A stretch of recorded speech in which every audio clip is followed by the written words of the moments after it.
Short form video gets lots of views, but does it get customers? Does it build community? Mixing storytelling into your content, finding ways to captivate an audience through curiosity and through hooks and through retention elements. Instead of focusing on the E that is education, I believe that in short form, we should focus on the E that is entertainment. I would 100% agree with that, especially when it comes to the hook. You can still teach, but if you aren't able to hook people in the first literal second, then you can say anything you want, they're going to move on. Entertainment means you're able to hold a person's attention for a worthy reason. Storytelling will be one of the best skills that you can have. Those things that humans are really great at are going to become even more amplified and even more valuable, I think, in the next few months. Especially with all the slop that's going to come. Today, I'm joined by two creators who've collectively generated billions of views with short form video. My first guest is an entrepreneur and content creator who's built multiple successful businesses through strategic video content. He's the founder of Smart Passive Income, host of multiple top-ranked podcasts, and author of several best-selling books, including Superfans. His YouTube channels, Deep Pocket Monster and Short Pocket Monster, have accumulated over 2 billion views. Pat Flynn, welcome to the show. Thanks for having me back, Mike. Excited to be here to talk short form because I'm short. But there's form to it. My second guest is an Instagram strategist who's mastered the art of growing audiences while working less, not more. He's the founder of InstaClub Hub, a membership that helps marketers and creators grow and monetize on Instagram. And he's host of the Build Your Tribe podcast. Brock Johnson, welcome to the show. How you doing today? I'm doing great. Fired up to be here and honored to be speaking on a podcast with Pat. So it should be a great combo. Bro, same back at you, man. I follow your stuff. I watch it all the time. Even way back when you used to dance and with your football team all the way till now, it's always been fun, entertaining, and just the best. So I love it. Well, both of these gentlemen are going to be speaking at Social Media Marketing World 2026 in April. They're both returning speakers. Pat, we're going to start with you. When creators ask you what's working with YouTube Shorts now, what do you tell them? Yeah, I tell them two things. Number one, it's consistency. If you're not consistent on short form, it's not going to work for you. You have to stay persistent and continue to show up. This is why I have a daily show, Should I Open It or Should I Keep It Sealed? That is now on day 200 or 508. And it's only after about 40 days that I finally started to see some results. I think a lot of us are impatient when it comes to the results that we want to see on these platforms. So just keep going, because all those reps you get, every single video becomes a learning moment, data that comes in. And if you imagine somebody publishing daily versus somebody publishing, weekly, a daily person has 365 times per year to learn, to compound those results, versus somebody who's just learning once a week. I mean, you have 6 times more opportunities to grow, discover, learn, etc. The second thing, in terms of strategy or framework at least, is finding some repeatable framework or system that your videos can lay around, whether it's day one of blank. There was a video, Brock, I'm not sure if you found this person yet, but there's a guy who's generating millions of views by literally saying in the beginning of his videos, I'm kicking a rock until it turns into a sphere. Mm-hmm. I'm on day 55 of that. And he weighs the rock in the beginning and then he weighs it at the end, because now he has a retention tool to see how much of the rock has gotten chipped off until it becomes a sphere. It's the ridiculous thing, but it's the repeatable format that works, not just because an audience can know what's coming next, but so that you're not all over the place for what to create. And those are my 2 big tips for what's working right now with short form. Love it. Brock, you work with people regularly on their Instagram strategy. What's the biggest shift you've seen that actually drives results right now when it comes to Instagram and Reels? Yeah, I think one of the biggest changes that we've seen taking place over the last year or so is that educational content, while it can be very valuable and very helpful for a lot of people, content that is purely educational is oftentimes, I hate to say this, also very boring. And so I think that mixing storytelling into your content, finding ways to captivate an audience through curiosity and through hooks and through retention elements like Pat mentioned, those things are absolutely key. And really, ultimately, instead of focusing on the E that is education, I believe that in short form, we should focus on the E that is entertainment. That doesn't mean that you have to be like me dancing in the college football locker room. It doesn't mean that you have to be goofy or crazy, but just finding ways to entertain your audience, even in the educational posts. That's ultimately what's going to drive people to continue viewing your content and continue coming back. Because the reality is, we all have super short attention spans. We're all seeing thousands of posts every single day. And so if I just saw a bunch of super engaging, energy, dynamic videos, and then all of a sudden you pop up on my feed and it's a minute of you just talking to the camera with no editing, and it's very boring, and you're just teaching me a lesson, I'm probably not going to stop my scroll and give you my time of day to keep watching. So really just embedding more entertainment into your content is essential. Pat, do you have any thoughts on anything Brock said?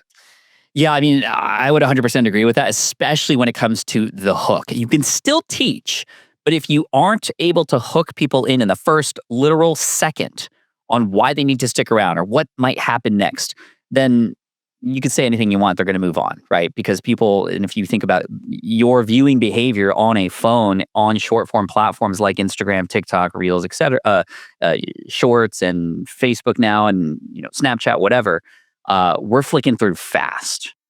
And it's like, if you don't give me something in the first second, I'm already moving on. But the nice thing is, if you can hook people and retain them through the video, through the entertainment, through storytelling tactics, through creating open loops that then are satisfied at the end, then those platforms are going to go, oh, wow, okay. Not only did people stop to watch this video, but they stayed all the way through. Okay, let's send it to everybody now. Because ultimately, what do they want? They want people to stay on their platform so they can serve ads and make more money. So if you help these platforms do that, make more money, stay on these platforms, then they're going to return the favor, not just in impressions, but a lot of these platforms will also pay you in dollars as well. So, want to ask this question, Pat, for people that are trying to come up with a content approach. Obviously, both of you have mentioned entertainment, and does that mean we all have to be entertaining? And I know I heard you say, look, the hook really matters, but like for those that are listening right now, if they want to either think their content strategy on YouTube, Instagram, TikTok when it comes to short form content, or they want a better content strategy, what's your advice? Like, is it like a spoonful of sugar concept like you've been talking about, or is there more? Like, I want to dig a little deeper. Yeah, I mean, it's interesting because entertainment for a lot of people makes us assume that, okay, you have to be, like Brock was saying, overly energetic or like loud or have some big Mr. Beast type of extravaganza or explosion in order to be entertained. But not entertainment means you're able to hold a person's attention for a worthy reason. There was a series that I caught on recently that was very entertaining, and it wasn't high speed or high octane in terms of its delivery, but it was the story that was being told through real life examples. So this was the series. Day one, this was a woman who was learning how to speak better in public. And she said, you know what? I'm going to do this in real time and I'm going to be vulnerable. Today is day one of me trying to speak for 60 seconds without any filler words. And she's up to like day 200 now. And you can see how she's progressed. And every day people are following because they want to see not just like her succeed, but they want to see her stumble every once in a while, because that is relatable. Nobody's perfect. So when we can see somebody go on this journey, that is entertaining. The journey itself, the ups and downs and the challenges within that, whether it's something like quitting your corporate job to sail from Oregon to Hawaii, like sailing with Phoenix. That was a big, bold move, but caught the world's attention. Or a woman who just wants to learn how to speak better and is putting herself out there in real time. That's what's going to matter. It's not the effects or the camera quality. In fact, the more produced something is, and Brock, I don't know if you agree on this, but the more overly produced something is, the less relatable it is, and the more people are going to just move past that.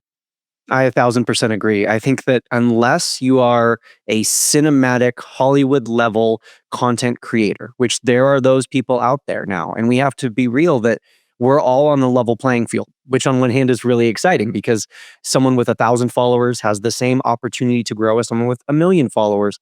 But that also means that the playing field is very crowded and there's a lot more competition.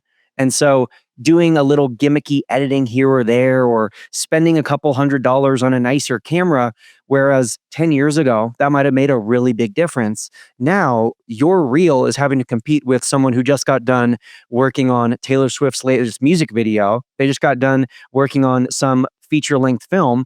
and now your reel is competing with their reel. So I absolutely agree. I think if you want to be more authentic and more relatable, instead of buying a fancy camera or investing in a nice microphone, invest in the authenticity, invest in the storytelling, and embrace like raw, real, imperfect, because that's what we all want. We all go on Instagram and social media and YouTube and Facebook and wherever, and we're like, oh, I wish everyone would be more real. I wish everyone would stop trying to be so perfect. Mhm. So be the change you want to see and embrace that in your content.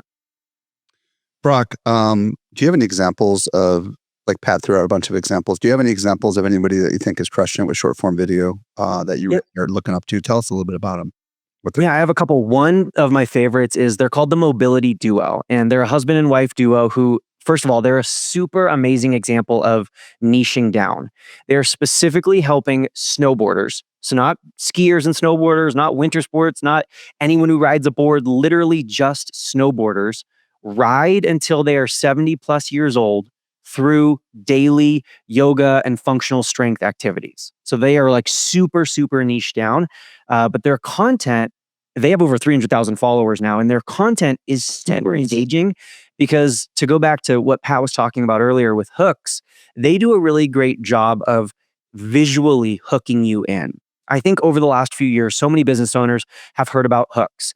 And I think oftentimes when we think of the hook, we think of the words I'm saying at the very beginning or the text on the screen, maybe at the very beginning, where Mobility Duo, and even Pat does this in his Should I Open It or Should I Keep It Sealed series, is there's a visual, something in the actual video that's grabbing my attention. It's not just the words, it's not just the sounds, but it's the visual. And so just being mindful of what is on the screen. Does what is on the screen, first of all, even relate to what I'm talking about or what the video is or what the purpose of this content is?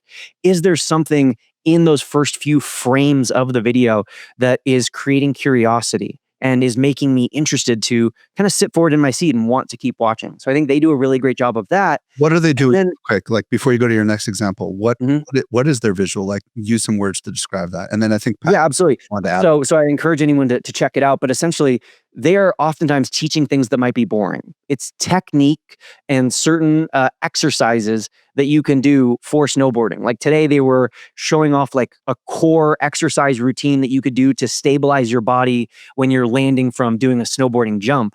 But instead of starting with Dr. Mark in his, little home gym with some exercise bands, they started with a clip of someone snowboarding. If your goal, which their goal is to attract snowboarders, and your goal is to show them, we're going to help you become better at landing your jumps, well, then don't start with the boring part, which is the actual exercise and the technique. Start with the visual of someone falling on a jump or landing a super impressive jump or a before and after very quickly so that they can see what it is that they're about to learn more about. Cool. Pat, did you have something you wanted to add on top of what was just said? Yeah, the visual something in the beginning is so key. I mean, it is a night and day difference in your retention data for what people are seeing as soon as they land on your video, right? As soon as they swipe up. And I'm not even talking about thumbnails. Thumbnails are a separate thing on Instagram, YouTube. This is the first second of your video. There's a fisherman that I follow on Instagram who, in the very first second of his video, it's a close-up shot with a wide-angle camera on his phone of a cutting board, and there's a rubber worm on it because you fish with rubber worms. And in literally half a second, he has a butcher knife and he just chops it. He chops the rubber worm or the fish? Rubber worm. Chops the rubber worm. Okay. And then it's his face and then he explains something. And more often than not, what he's explaining actually has nothing to do with the rubber worm.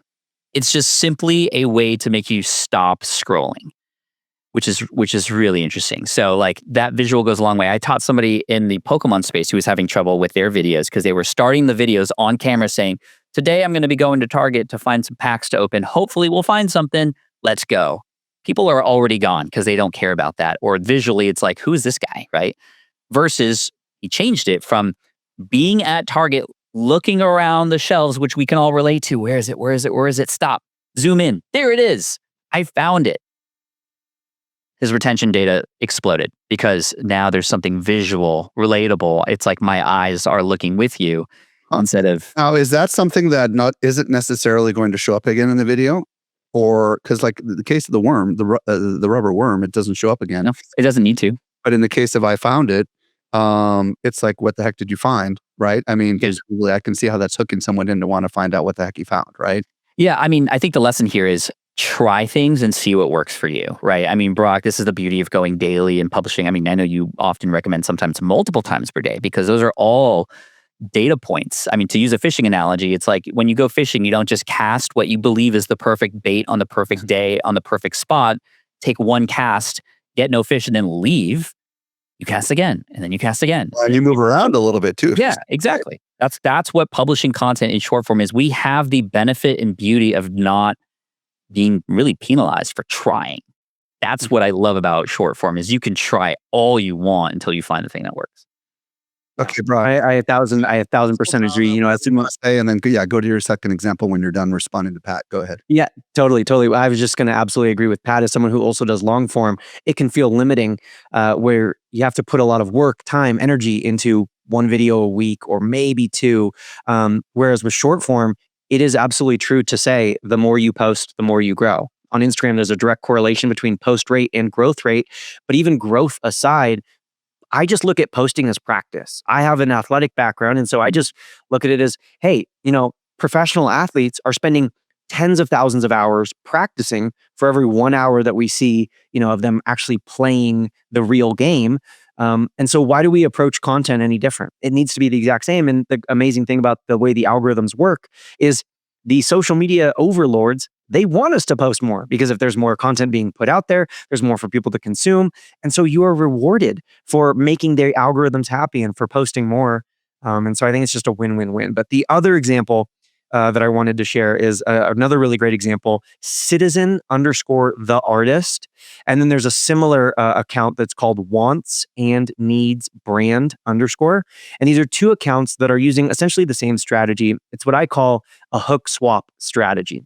So contrary to the examples that Pat and I were just giving, where it's a video of you snowboarding, and then you cut into the video breaking down the technique. A video of a guy, you know, hunting for a pack at Target, and then a video explaining how he was doing the hunt. Instead, what Wants and Needs brand and what Citizen the Artist do is they create these really curiosity-driven, story-driven hooks that are usually 4 to maybe 7 or 8 seconds long that don't necessarily have much to do with the rest of the video. In Citizen's case, he is a musician. And so oftentimes his videos will start and you'll have no idea he's a musician. You just look like you are watching a behind the scenes video that someone took from their phone. They're like sitting in a car across the street and they're zooming in and they're like, what did I just witness? And so now you are in this point of view where you're like, what's about to happen? And you're excited and you're interested. And then it cuts, there's a match cut. So the end of the first scene matches the beginning of the second scene. And before you know it, suddenly you're in a music video and you're watching Citizen the Artist's music video, but it's so much more engaging. And you're already 7-8 seconds into the video at that point, and you're that hooked that you're going to stick around.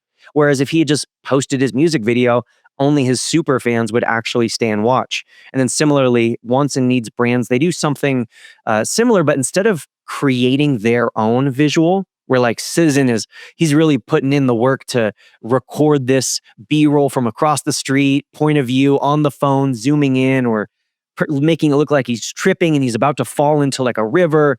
He does a lot of high production value stuff. What Wants and Needs does is they take pre-existing viral clips. One that they used that I used myself recently was a clip that someone posted of themselves and like a couple of their friends sitting on a balcony, and the phone tips over. You can see the tripod tip over and it falls off the balcony. And then it goes whoop, whoop, whoop, whoop, whoop, and the phone falls apparently what they say is 51 floors, but then it lands face down. So it's a black screen for a second. And so what Wants and Needs brands did is they just took that beginning, that hook where you're like, oh my gosh, is the phone falling and it's going to grab my attention? And then they picked it up and they used it to show off their clothing brand. I used it to pick it up and promote an upcoming webinar that I had. It's, again, just basically taking an already viral hook and swapping that into the rest of your content. You mentioned a match cut. Explain what that is to people that might not understand what that means. Yeah, essentially a match cut. It's a old term from Hollywood movies where the end of one scene visually matches the beginning of the next, or the end of the first clip visually matches the beginning of the next. So you might imagine one clip ends, zooming in on a car's tire. So there's a perfect circle in the middle of the screen. And then the second clip begins with a close-up shot of someone's eyeball or someone's mouth opening. And so there's that similar shape on the screen. That's essentially you're matching the shape or the visual from one scene or one clip to the next. Fascinating, but it's not exactly the same as what you're saying. It's just No, not necessarily. It can be, and you can, if you want to, you can do more work to make it a perfect cut or a perfect match, but it doesn't have to be. Even just the similar shapes or the similar visual is usually enough that it might take a half a second for our eye to recognize that we're in a new scene or that there is a new something going on. Pat, is there anybody that you didn't already mention that you're excited about that could inspire people? If not, I'd love you to share what you're doing with your, will it open, or should I open it or keep it? Yeah, I mean, I come across stuff so much. I mean, one thing I'm doing when I'm watching Reels or TikToks is I have a collection folder. You can save these videos that you find and come across and put them in a folder. And I have a folder that's literally just for hooks. If somebody else has something that like caught my attention, I go, ooh, I'm going to save that because I might use that later. And I actually came across both of those examples, Brock, that you just mentioned. I remember those videos. This is really, really good. There's also another woman who owns, I think, like a Chinese restaurant or a donut shop or so. I can't remember what, but like her videos are so funky because she puts herself in these situations, but then all of a sudden she's like serving you food. Right? Like in all these cuts, like you were saying, there was, for a very popular time, there was a particular video of like somebody getting hit by a car and like getting moved way across the street. But then it cuts to a person who's obviously cutting themselves, like being thrown on a wall purposefully, as if it was like the car hit them, but then now they're talking about their car dealership. Like those kinds of hooks are really, really interesting. So, there's several examples. I mean, one that caught my attention for a long time was Brian DeChambeau, who is a golfer who was doing a series where he was hitting a golf ball over his house because he had a putting green in his backyard trying to get a hole in one. And whatever day it was the number of tries he got. So, I mean, this brought on hundreds of thousands of followers on day one because you just had to see how many takes this was going to take. And so every day, it was part of my breakfast ritual. I'd look at my video and go, oh, Brian, he's on day 12. He's got 12 chances. And I'd actually get into it. I was like, oh, he's so close. And it's just like, I don't even know this guy, but now I'm following along on this journey. And he's a professional golfer. So he's, he has like a glass house. So there's a part of a hook too. It's like, if he shanks one, his house is going to break, but he's really good. Yeah, I just collect hooks for the should I open it or should I keep it sealed series. The visual in the beginning is important. I flip a pack over and I get right to the hook immediately, which is baked into the question. Should I open it or should I keep it sealed? It immediately has people who are watching go, I don't know. What is the answer? And so I usually open these things and you'll find out at the end whether I should have kept it sealed because it didn't do well or maybe I did do well. There's a baked in, the beauty of the Pokemon pack openings is in each pack, there's already baked in retention. Like that's such a blessing because every pack is, maybe the next pack has the big expensive card that you want. One thing that I've done that's really interesting is because I've showed up every day, I've paid attention to what people talk about in the comments. And in the beginning, so I have these weird looking thumbs. They're like small. I call them Diglett thumbs. Diglett is a Pokemon that has like a really short stature like this. They're like the Megan Fox thumbs. I say that if I want to feel better about myself. But people started making fun of them. They're like, what's wrong with your fingers? Why do your thumbs look like that? Like gross emoji. And I was just like, at first I was self-conscious. I was like, oh no, like, because the video camera is right next to my hands. It's very close up. So I have to make sure I like wash my hands and everything. But then I was like, you know what? People are paying so much attention to my thumbs. I think I'm just going to embrace this and run with it. So in one video, I actually bought like fake thumbs off of Amazon, put them on my thumbs so they looked normal and didn't say anything about it. And people like, this is what's called comment farming. Right. You put something in the video, you don't really mention it, but it's there and people who notice will notice and then talk about it. And then people who didn't notice, who see it in the comments go, wait, what are you talking about? Oh my gosh, he did have fake thumbs on. And whatever they say after that, it doesn't really matter because the engagement part of it is working. And then I found out that there was a Pokemon that had a similar shape to my thumb and now I call them Diglett thumbs. And I'll tell you, when I go to events now for Pokemon, the Diglett Pokemon card is the number one card I sign now because people have associated it with me because I embrace that weirdness. And so this, again, could only happen over time and through understanding. You can't plan for this stuff, but this stuff happens and you have to kind of, take advantage of it when you can. Brock, for people that are operating off of old playbook, maybe something, from 22, 23, or even 24, what do you want to say to those people? Yeah, I want to say, I know that it feels challenging, and I want to also recognize social media can be challenging. Creating content every day can be challenging. If it was super easy, everyone would do it and everyone would have success. And so while I know, it's challenging, the algorithm is literally changing on a daily basis.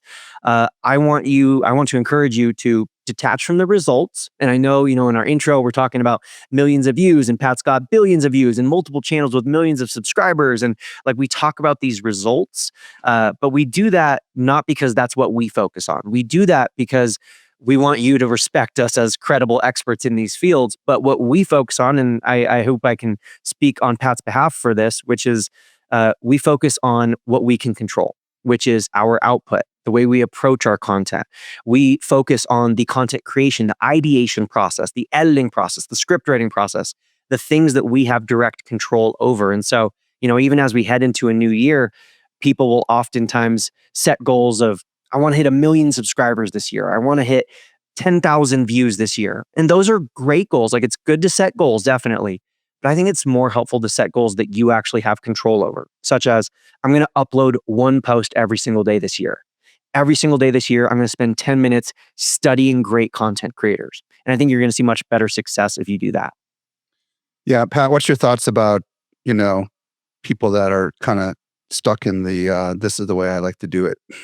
Yet the world around them is changing, Yeah, number one, you have to experiment. If you just continue to do the same things you've been doing as everything around you changes, you're going to get the same or diminishing results. You have to change and experiment. And that's a very scary thing, like Brock was saying. I think it's important to leave some room for play, curiosity, for experimentation. I call that the 20% itch rule. 80% of my time, I do the things that I've already committed to, that I'm saying yes to and diving into. But I reserve 20% of my time to play, to be curious, to try new things. And many times those new things turn into bigger things. For a while, it was SwitchPod, the invention that I created.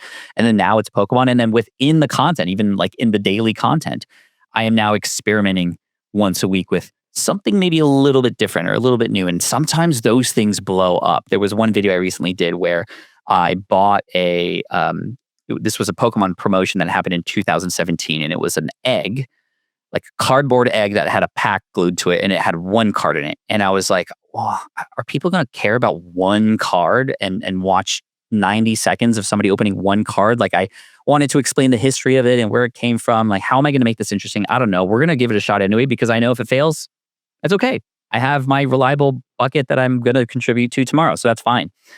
This thing on Instagram, it has seen 14.9 million views in 2 months. On YouTube, 32.4 million views in the same 2 months.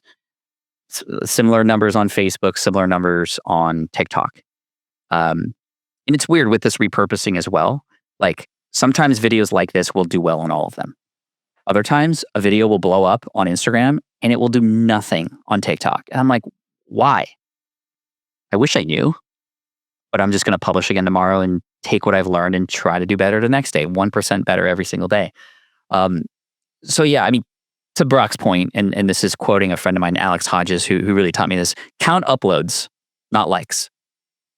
That's what you can control. If you base your success on something you can't control, you're playing a very dangerous game, because your mood is going to be based on how YouTube feels about you that day, right? Versus if you do 30 days of video for 30 days, you've won. You've won if that was your goal. And then hopefully as a byproduct, you'll have some good results too. Folks, I've got a bunch more questions, but I just want to say this is why we have folks like Pat and Brock and others who are teaching dedicated content on short form video at Social Media Marketing World 2026 in April. Brock, let's get tactical. If somebody knows that there's something wrong with their short form video strategy, what's the first thing they should think about or do to kind of formulate, if you will, some sort of a plan or strategy? Yeah, I think the very first thing that you should do is go back to who your audience is. And I think oftentimes people will be a little vague with who their intended audience is, or they'll be a little vague with, what their quote unquote niche is. And then their content ends up being vague. Their content ends up being very vanilla. And there's nothing wrong with vanilla, but very rarely is there going to be a vanilla super fan club. Very rarely is there going to be a lot of people who are super ultra passionate about vanilla, right? It's vanilla. It's fine. There's nothing wrong with it. But I think when we niche down, French vanilla, that's a different story. I like French. French vanilla is totally different, right? We're getting more specific, right? But I think focusing on the audience rather than the algorithm is absolutely essential. And then usually what that will lead to is improving your hook. I think when it comes to short form video, I know we've talked about it quite a bit today, but we've talked about it because it is that important. The more that you can focus on improving your hooks, the better. And I believe that one of the best ways that you can improve your hooks is look at content from outside of your niche or industry. If you're a fitness creator, look at people who are in the fashion industry. If you're a fashion creator, look at people who are making food content. And what kind of hooks are they doing? What kind of video styles are they creating? And get inspired by those. That way you don't end up just being a parrot or an echo chamber to everyone else who's in your industry doing what you do. But you're taking something that is already proven to do well in another industry and you're putting your own unique spin on it. And I think that can be a great way to stand out, yet still do something that's a little bit more tried and true. Okay, so I heard two things from you, and then I'm going to ask you the same question, Pat. Number one is I heard you say, who is that ideal target audience that you're going after? If you're creating video just to get views and it's not for your target audience, obviously that's going to be a problem, right? You want to make sure, because this is marketing that we're really talking about here, you want to make sure you're making something for that ideal target audience. The second thing I heard you say is look for inspiration outside of your niche, however you say that word, right? And you could do what Pat said and save some examples and experiment, right? So Pat, like, what do you want to say to somebody who's like, man, my short form content strategy is horrible. Like they don't even know where to start. I would, number one, do an audit on your hooks. That's number one. That's going to be probably the biggest difference maker that you can have moving forward, because I've seen it. I've helped people just go from nothing to so many viewers and so many followers as a result of just changing how they start their videos. So that's number one. Number two, on the idea of the niche or niche, yes, it's important to think about it, absolutely. But that doesn't mean those are the only people that need to watch the video. Right. There's a few examples. Like there was an example of a woman who I came across on TikTok who was making a video that was niched down for women and how to be understanding of your husband, for example. It came on my feed. I'm not a woman. I don't have a husband. And all the comments were like, why is this on my For You page? Like, you send this to my wife, not me, all this kind of stuff. The algorithms will find the audience that video is meant for, whether or not you meant that to happen or not. But if your video is all over the place or it's confusing on how this might help people, then the algorithms will be confused and they won't know who to send it to, for example. It just so happened that in that example, the men responded more to it than the women did, and then it found more men to put in front of it. Another example, Jefferson Fisher. Right? He's a lawyer. He wants more clients for his firm. But he's gone and done a strategy where he's gone very wide to start with. Because if he created attorney stuff and educated people about law-related things, I mean, not a lot of people care about that stuff, right? So he's created a strategy where he's gone super wide by talking about something that is semi-related, which is communication. So he has a format of his videos, which again is very repeatable, very, very clear, and very much, oh yeah, I like this guy, I want more of this kind of subscription opportunity. He starts his videos by saying like, what to say when somebody's mean to you. And then he goes right into it. And he has these relatable things. What to say when somebody goes behind your back and does something you didn't like. What to say when you are nervous at a party with nobody you know. And it's just like, oh yeah, that's me. And all these people in the audience who are commenting are like, this is exactly what I needed. If only I could print out this script. Thank you, Jefferson. Thank you, Jefferson. And through the big wide net that he's casting, because those are very relatable things, whether a person's interested in an attorney or not, when a person in their audience eventually needs one, he's top of mind. And so, oh yeah, Jefferson, he's an attorney. He has a thing that, okay, let me go. Does he talk about law every once in a while with this content? Not really. No, I haven't seen him. How do they even know he's an attorney then? Uh, I think because he says, "I'm a lawyer who's here to help you learn how to communicate better." Like that. That's it. It's never a clear call to action in general. And I'm curious, Brock, your thoughts on like the calls to actions to get people into our email list and like eventually offer them and market them something, right? Like, because I know there's always a balance, at least on YouTube. It's like you don't really want to send people away from the platform that they're on because then those platforms won't reward you for that. In fact, they'll in a way penalize you for that. So how are you getting people to take action with you other than just like watch another video of mine? I'm curious. Totally. Sorry, Yeah, I think Oh, that's a great question. Go for it, Brock. I think Instagram is a unique use case where Instagram, and this is why I'm such a huge proponent of Instagram. I think every platform is great. You can have success on every platform. But as a small business owner, I'm a big fan of Instagram because of their capabilities with direct messages, and to take it a step further, direct message automation, where most other platforms will require you to do a multi-step, long, confusing, click on my profile, click on the link in my bio, then there's a menu of link options and people get lost and it's no engagement, right? Because if I make a YouTube video or a YouTube short, let's say, and I say, click the link on my YouTube channel, well, then now they're going to have to like go through this multi-step process to get to that link, or they're going to be taken off of YouTube altogether if I, put it in the description of the YouTube short. On Instagram, I can do something where I say, comment the word egg, and I will send you the link to a full YouTube video that I did about finding these Pokemon cards that were tucked behind an egg promo that was from 2017. Now people are commenting the word egg. My post is getting engagement. The algorithm is happy, is showing my post to more people, and the people who want the link are getting it automatically delivered via DM. So I do think that the call to actions can be a little bit different, a little bit more direct to visit a link or comment a word on Instagram than they can on other platforms. Well, and I would think on YouTube, Pat, some people are going to go check out the channel, and on the channel you have options to have longer videos where you can talk about stuff, right?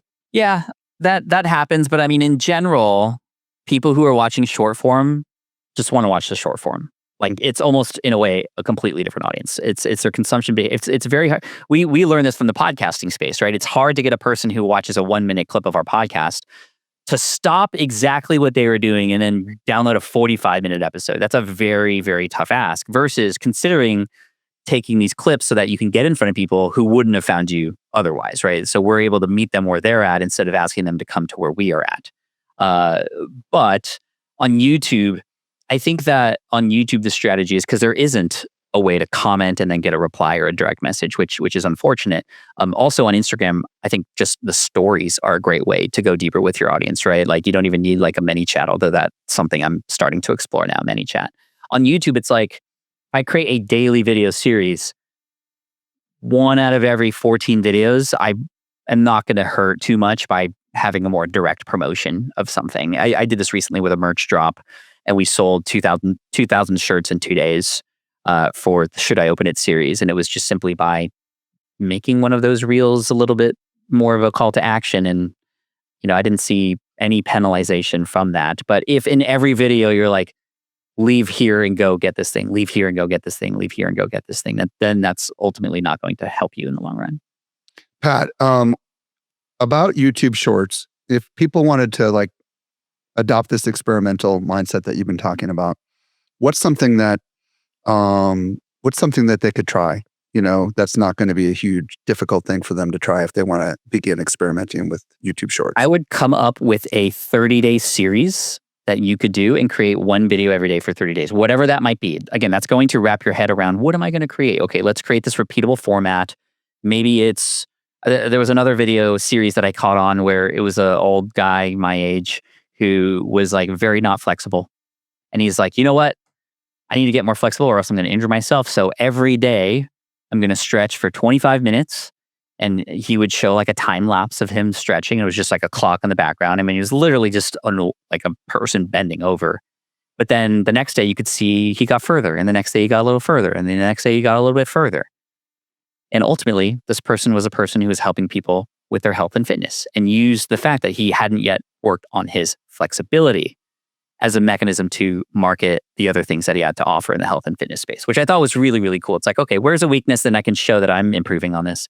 And then I can also talk about, in doing that, how I help help other people improve other stuff too. But it was, again, framed around a simple idea. For 25 days, he went daily on just how many inches he was from the ground. And then eventually, like after 14 or 15 days, he had his fingertips, and it was like, okay, now how much of my palm can I get down? And then the more you have, the more you can compare to before. It's like, this was me 3 weeks ago, and look at me now. We're going to see how much further we can take this. Subscribe if you want to see how far I can get, or something like that, right? So find a repeatable framework that you can create a video that won't take more than 30 minutes to create, if not less. Don't overdo it. Don't give yourself more time to edit, because what that does is it just means you're going to have to put more things into it, right? Parkinson's law. You will put the amount of work into the amount of space you have to put in it. So I would limit it and use time as a tool in that regard, so that you can at least get consistent every day for 30 days. That's what I would do and start with. And then just hit record and then hit publish and then rinse and repeat. Love it. Love it, Brock. If people want to try something new on Instagram with the Reels, what's something they could experiment with this week? 1000% love and echo everything that Pat said. I would also say and I know the question is something new that they could experiment with. New strategy, not new content. What I mean by that is I like to call it upcycling. Taking content that you have previously uploaded. Usually I recommend waiting at least 60 to 90 days, but taking content that you previously uploaded and simply uploading it a second time. Now, of course, if you're doing a series where every single day builds on itself, and I think that's such an awesome idea, and I think that's definitely something that I would recommend, you're not going to upload day 17 after day 39. Like, that wouldn't make any sense.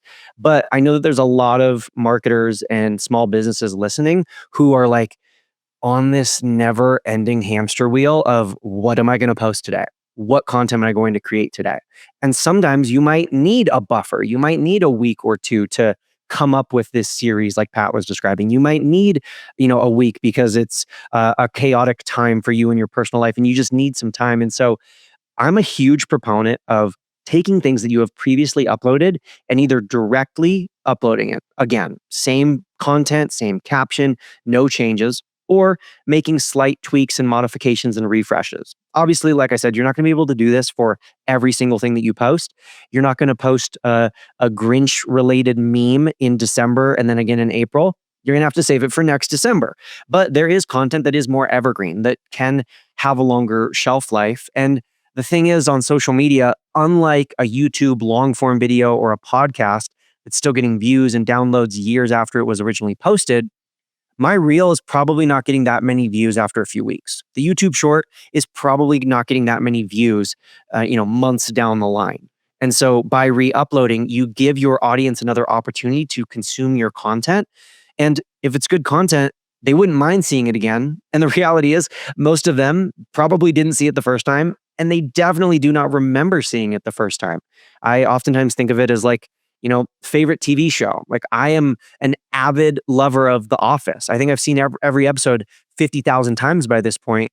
When it comes on, I'm watching it again. If I have a long flight and there's no, other TV options on the flight, I'm going to watch a rerun of The Office because it's that good. And so I ultimately look at content the same way, especially short form content. They don't remember it. They probably didn't see it the first time. So you might as well re-upload it a second time. Pat, I want you to put your futures hat on here. Imagine it's April 2026 and it's the end of April and we're all at Social Media Marketing World and the world has continued to shift and change. And you're even looking beyond that. Where do you see, what do you think is going to be like the dominant thing that everybody's going to be talking about when it comes to short form video? That's about 5 months from now from when we're recording this. Yeah, which is not that far from now, but also is a lifetime in the So it's hard to say. A lot of times we don't even know certain companies are coming out with something that changes everything, right? Like one day ChatGPT didn't exist and then the next day it did, right? So who knows in that regard? And, playing future is fun for me, but I'm often wrong, but I like to play. So I will bite. I definitely think short form is still going to remain king. And it's interesting because I was at Social Media Marketing World 2 years ago, and I spoke on stage about how long form is the only way that you can build a rapport with your audience. And I was wrong, because I compared long form video to bringing your audience into a restaurant, sitting them down, giving them a multi-course meal and experience a restaurant and delicious food that they can then go home and talk about and then want to bring their friends back for. That's what a long form video is to me. And for me, short form video was passing out Halloween candy. People will come to your house, they'll get the candy, but then they just leave and move to the next house, right? But you underestimated the value of the candy, didn't you? I underestimated the fact that Halloween could be every day. There you go. You know what I mean? Like, I have the same kids coming to my house every day, and I'm going to try to have the king size Snicker bar, so I will also be remembered, right? So that is going back to the consistency, the showing up, the controlling what you can control. Those who will persist are the ones who are going to win. That's just fact. So you might as well get going on that on that ball now. And like Brock was saying, if you need a break, republish something or batch process, right? I record most of my shorts on Sunday, and then I don't have to worry about it for the rest of the week because you can schedule on these platforms. But I do think that short form is still going to remain king. I feel like we're continuing to move the needle toward more and more authenticity, more storytelling. Get good at storytelling. You will win no matter what the technology is, no matter what platform it is. The better you get at storytelling, the more likely you are to win. Brock, where do you see things heading? Yeah, Pat brought up ChatGPT, and it's crazy that we had just had this entire conversation without talking about AI. We could have another conversation that could last hours long talking about AI. I think that it ain't going anywhere anytime soon, and I think it's going to become way better and way more pervasive, and it's going to be everywhere, even more so than it is right now, 5 months from now, especially when it comes to video. We started with ChatGPT and it was generative text, and then we got photos. And I remember when ChatGPT first launched the ability to make photos, and suddenly your entire feed was people making dolls of themselves and people making Studio Ghibli, versions of themselves. And then now it's video, right? And you can compare the original Will Smith eating spaghetti to Will Smith eating spaghetti today, and it's drastically improved. By April 2026, it'll probably be indistinguishable. With all of that being said, I think that what Pat said is absolutely right, which is that storytelling will be one of the best skills that you can have. And I truly do believe it is a skill. I believe that your own human nature, your own creativity, your own personality is going to become a premium. It's going to be something that can really set you apart. Because if the playing field is level, where we all have these amazing AI tools where I can type a couple sentences into my computer and get 50 B-roll clips of myself that look indistinguishable from if I film them with a fancy camera, well, then what's really going to stand out is my ability to craft a story, to tell a story, my ability to captivate an audience and to hook them in and to understand the pain points and the struggles that my audience is experiencing, and to excite them and create this curiosity. Those things that humans are really great at are going to become even more amplified and even more valuable, I think, in the next few months. Especially with all the slop that's going to come. There's just going to be so much slop. It's going to be bad. So be real. Here's the good news. At Social Media Marketing World, we have a sub-conference called AI Business World, and we do have experts coming in to teach AI video. So when you come to Social Media Marketing World 2026, not only can you get a chance to sit and learn from Pat and Brock, but we've got all these AI experts as well. So exciting times, folks. The world is absolutely changing, and it's paramount that we pay attention if we want to get through this next phase. Pat, where can folks connect with you and dive deeper if they want to? Yeah, there's multiple places. Pat Flynn on most social media channels for all the business related stuff, and you can find everything I have going on there, including my books like Superfan and my latest New York Times bestseller, Lean Learning. But if the Pokemon thing is a curiosity to you, you can find Deep Pocket Monster on most social media platforms and the YouTube channel Short Pocket Monster as well. How about you, Brock? Yeah, definitely check out both of Pat's. I'm a big Pokemon nerd too, and so it has been so fun to watch Pat's channels blow up over the last few years in the Pokemon space. I'm Brock 11 Johnson. There's that one in the middle on every platform. The best place to get connected with me though is on Instagram. I'm very, very responsive to my DMs. So if you send me a DM on Instagram, chances are you're going to get a response within 24 hours or so, and it won't be AI, it won't be an assistant, it will be me. So I love chatting with people on Instagram, but I am on all platforms as well. Plus one, please follow Brock on Instagram. He's the best. He'll teach you stuff that will just help you immediately when you watch his stuff. Brock Thank you, my and friend. Pat, thank you so much for coming on and sharing your wisdom with us today. Thank you both. Thank you.